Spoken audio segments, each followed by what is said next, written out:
So, ladies and gentlemen, welcome to our Ascendant Load Through series. And today we're going to be covering Mars in the ninth house in the sign of Virgo for Capricorn Ascendant people.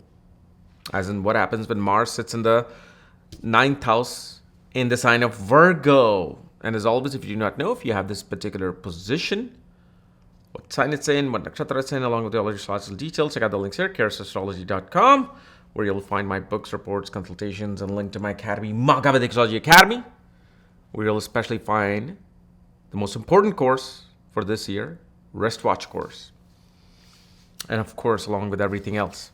So, Mars in the ninth house in Virgo. So this is a position that, first of all, you would notice that Father always tends to deal with some kind of cuts, bruises, burns, injuries.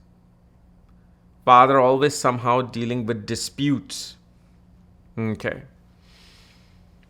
There's a natural criticism, very strong criticism that comes from the father towards everybody. And it's very direct and straightforward. Okay. Now, usually if, let's say, a person is part of 2 siblings, 3, 4 siblings, then you will see this person will definitely get that particular criticism by the father.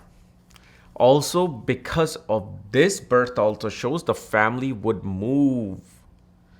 It could move somewhere far, but definitely they'll leave the residence that they were in, where you were born, and they'll migrate to a different place. The other thing with Mars and Virgo, see, Mars on one hand is a protector. And on the other hand, it's a destroyer. It's a killer. Okay.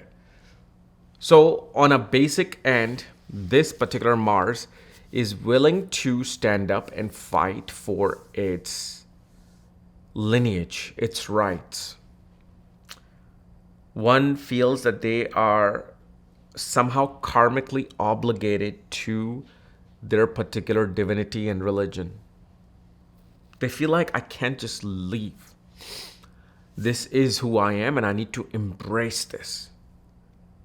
No matter how much you try to leave, it kind of attracts you back. On the other hand, if let's say there's a planet like Rahu with Mars, then you can see this person rebels and creates dispute between them and their divinity. They challenge.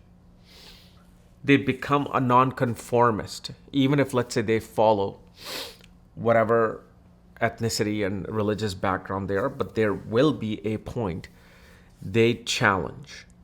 It may not last a lifetime, but there will be a small period where this challenge would come about.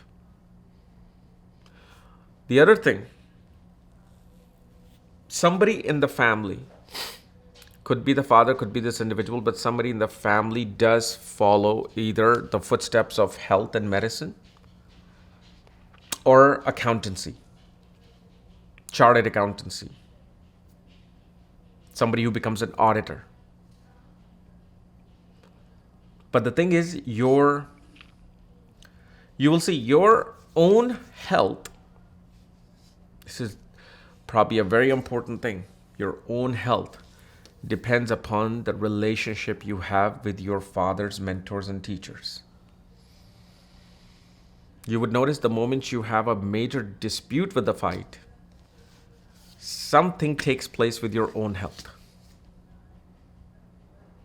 The moment this person rejects something of their own divinity, some health issue happens. Let's say even this person insults, challenges a guru, a mentor in a negative way, because you can challenge a guru in a respectful way. It's common sense to see it, but when they challenge something, just out of their own brashness, health issues occur. Health issues, cuts, bruises, all these things will occur.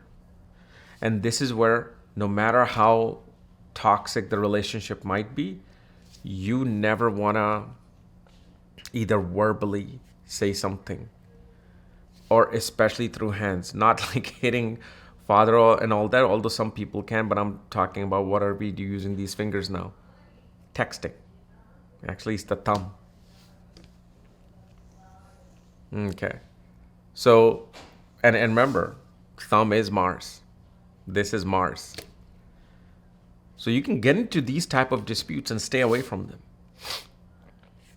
And the other thing, without knowing the placement of other planets, we see that this person will lack the path to having a teacher, mentor, guru in life. It's a challenge. It's like an uphill battle. Like, you want a guru, go climb that mountain. That's where the guru is waiting for you. You're not going to find him just coming in a taxi and going into the ashram. You specifically have to climb a long hill battle, and you will see, and this is actually very true. When you do try to find a guru, you will get to the guru by attaining some injuries. You'll be cut and bruised or bleeding from somewhere, and that's when you get to meet your guru. Even if, let's say, because I'm like, embellishing it. I'm kind of making it more cinematic and spicy.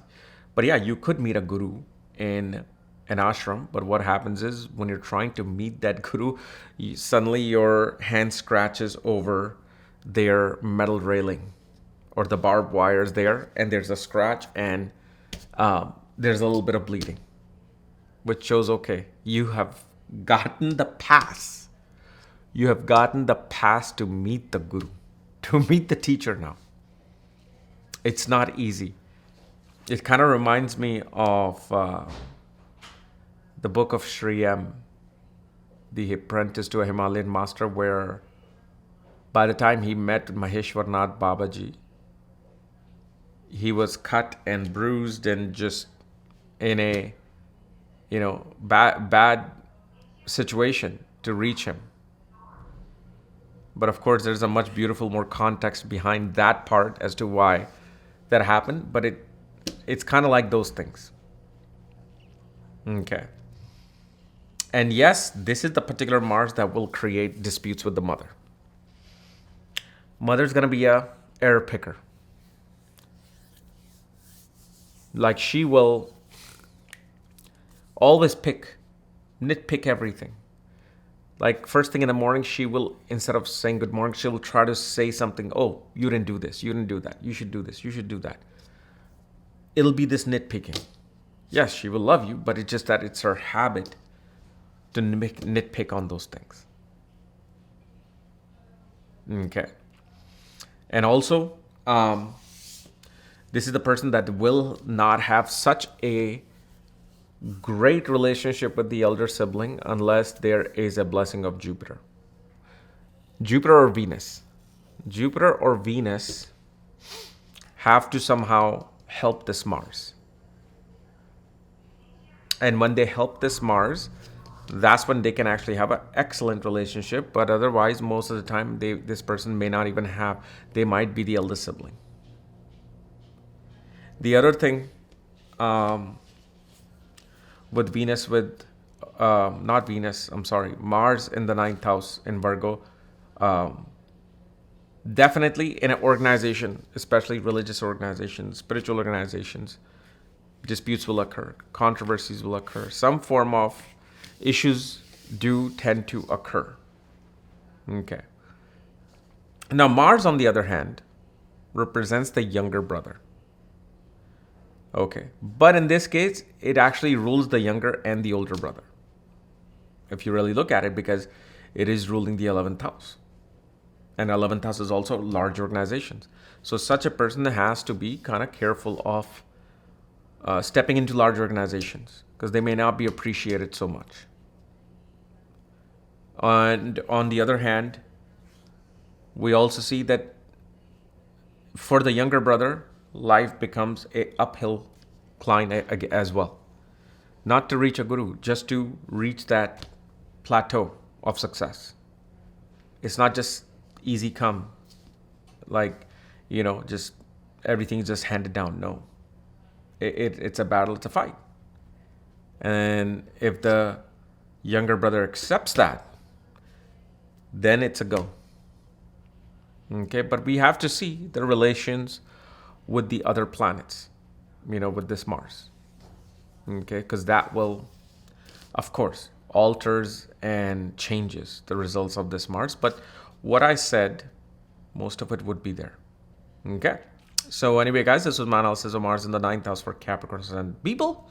If you're new to my channel, subscribe below. And if you want to know everything about your Mars and all about your astrological details, check out the links here, karasastrology.com. Otherwise, we'll see you later. Bye-bye.